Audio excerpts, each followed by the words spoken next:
website. So next thing I want to talk about is SeRA. And SeRA, so these all are transactional, right? SeRA is both transactional and information repository. I would say 75% administrative information repository and maybe 25% transactional. It has all the detailed pre and post award information on every funded project at Stanford, any proposal that has gone through Stanford. It stores a lot of award documents and it generates a lot of reports. And then it also does have this transactional feature, the SeRA things that I do in SeRA, just so you can kind of get a feel for what all functionality it has. Everyone at Stanford can get into SeRA. Sorry, it looks like my internet connection was unstable, but I hope I'm back now. So anybody who has access, who has a SUNET can get into SeRA, but in order to see specific awards, you have to be granted access to your particular department or division. But if you want to just see these, the reports here are available to anyone, and you can run reports that have, you know, how many proposal submissions came out of your department, other support, general other support that the investigator has. This is basically showing every grant that the investigator has active, anything that might be pending, and anything that might have ended. Other support NIH, I like this one a lot. This is a good starting point for generating your other support for a progress report. It is not your end point. I want to definitely emphasize that. It doesn't come out in a great format, but it is a really great research tool in addition to being your starting point for other support. So I want to give you an example of what you can do here. I've picked an investigator who's outside Department of Medicine. So I don't have access in SeRA to anybody outside of Department of Medicine. No problem. I can still see Seung Kim's other support. So I can see the SPO, I can see the funder name, I can see what are the date ranges of the project and how much effort he has committed to it. And all the way down here, I can see all these. And so if you have access, then you can click through here and see all the details. Now check it out. This one is inside Department of Medicine. So guess what? I've got access. I can actually take a look and I can go into project attachments and do interesting things in here. Now the next one is he's the PI. It's in his department. I can't see it. So sometimes you will get stopped. And that is why, you know, we looked yesterday at the NIH reporting tools, because if it's an NIH award, for instance, this one, this R01, I can't see it in SeRA, but no problem. I can see it on the NIH website. So I can go out and take a look at the specific aims, the fund, you know, the date ranges and all of that stuff. So this is a really useful report. You know, if you're trying to get a handle on how much funding your investigator has, this is a great research tool. Another way of also vetting the co-investigator's effort if you're putting together progress report information. I want to show you too this advanced search feature. This is a really cool way of, you can filter by PI if you want to know like everything that the PI has been up to. That means submitted, funded, ended, active, all of that. Administering org, if you want to see like, okay, what has been going on with this particular administering org. But see, I've got this, let me see if I can pull out this sponsor name. I don't know if I can do that right now. They probably don't have anything from that. Yeah, so if I filter down by Med Infectious Diseases and Alex's Lemonade Stand, I don't get anything. So I don't know how I'm deleting that. But this is a really cool way of searching for, like if you have an Alex's Lemonade Stand and you're trying to figure out, like I would love to see an active one and what, you know, maybe what does it look like? You can sometimes drill down and use this particular advanced search report. So that's some cool stuff that you can do with reports. Another thing I want to show you is you can look at your own pipeline, just kind of see what stuff you're working on and what's the status of it. So you can see I've got a lot of different things going on in the pipeline here. You can see the different central office requests that I've got, account setup, early extends, budget reallocation requests, and you can see who's assigned to each one of these. So I've got the division's RPM here, I've got the OSR contracts officer, and here I've got the OSR post-award accountant. So if something was urgent, I could follow up with one of these individuals and let them know, like, you know, there's something pressing with this, or, you know, can I help or whatever. So you can see kind of everything that's going on in your queue and what's up with it. So the next thing I want to show you is what does it look like to actually take a look at a award. You can search by SPO, award number, rec. There's a lot of different ways you can do it. I'm just going to do one award here. This one is a foundation award. You can see the SPO number, the PI name is here. This is a grant with special conditions. You can see the sponsor, you can see the title, right? Everything is in here. One cool thing I want to show you that a lot of people aren't aware of is there's this thing called a people tab, and it shows who has access to this. This can be really useful if you are, say your PI has multiple collaborators and they have other tasks.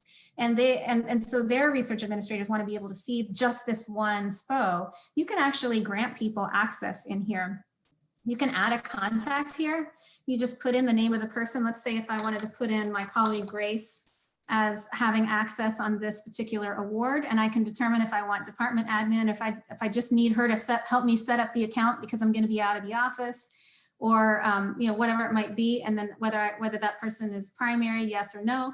I just click add contact, and then she has access. And this is really helpful for people, you know, just those kind of awards like I was showing you with Soon Kim, where I can't get in there, but maybe my PI has a task on that award, and I can actually just, for that one SPO, I can get in and have access. You also want to make sure when you're managing your PI's awards, you make sure that you go into each one of these, make sure you're there, so that if something should change, if there's an automated notice that comes out of SeRA, that you actually get notified of that.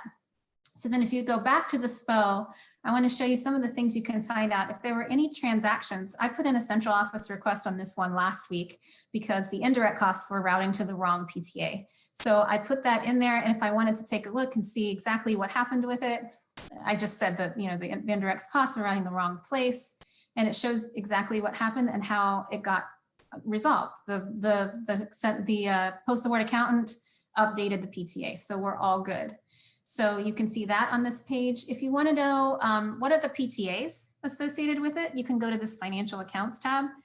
There's the PTA. This is also pretty cool. You click on the PTA and it actually takes you out to FFIT. And FFIT, the Faculty Financial Inquiry Tool, which we'll look at later, it actually kicks you right out of there, and that's real-time data that's updated every day. So in anything to do with if there were multiple awards involved, you would be able to see the different segments here. You can see that there's an anticipated second year, but it hasn't come in yet. Sub-awards, if it had any, they'd be here. And then one thing I want to make sure that we spend some time on is the project attachments, because this is really a treasure trove of information that is going to be, this is the #1 place that I go whenever I start working with a new PI. I want to go, I want to see the original budget. I want to see the original program guidelines that it was funded under. So what were the terms and conditions in place on that award? When we initially proposed it, then I can see, oh, this one got resubmitted again. It got a new budget, a new proposal, and then amendments to the agreement. And this is the other thing, is I want to see that notice of award. I want to know what's the date range for this? What are the, are there any salary caps? What is the carry forward restriction? What are the reporting requirements? Everything is going to be here. So you can actually pull up all these documents from the project attachments page. I just download them and I save them in a file for my own reference, so that whenever I'm working on this grant, if I see a transaction that comes through in a monthly report, I can take a look at the policies and guidelines and find out if there's any restriction on that particular item. You know, what's the approved budget? I can see that here, the budget for the resubmission, agreement here. So I really encourage you, anytime you're picking up a new award, spend time in project attachments. Some of the bigger awards have hundreds of these attachments. There may have been 20 or more years of funding. There could have been numerous amendments. All of that history is here, and it really is worth your time to take a look through, really dig through, so that you really understand that particular project. So that's kind of the tour of SeRA itself. And then I want to also point out what kinds of transactions we can do in SeRA as well, because, you know, obviously we're looking at all the information. Here are the transactions that you can do. And these are, there's an overview here that talks to you about what is the purpose of the central office request. The big thing to know about this is how RMG and OSR manage their workload. So instead of getting 300 emails a day and, you know, having to read through each one and download all the attachments, they can get they call it a COR, central office request. Oh, I got a COR for a no cost extension. So they already know what the category is, how urgent it is. And then you've attached only the documents that are relevant to that particular request. to that. And so then when they have the time, they can go and do that. And it's also, I want to point out that it's accountability for them too. When you submit one of these, the clock is ticking and they have a dashboard and they have metrics that they are required to meet, that they should not have things in their queue more than 5, 6, 7 days. So, you know, when you submit one of these, you're starting the clock for them and you have their attention.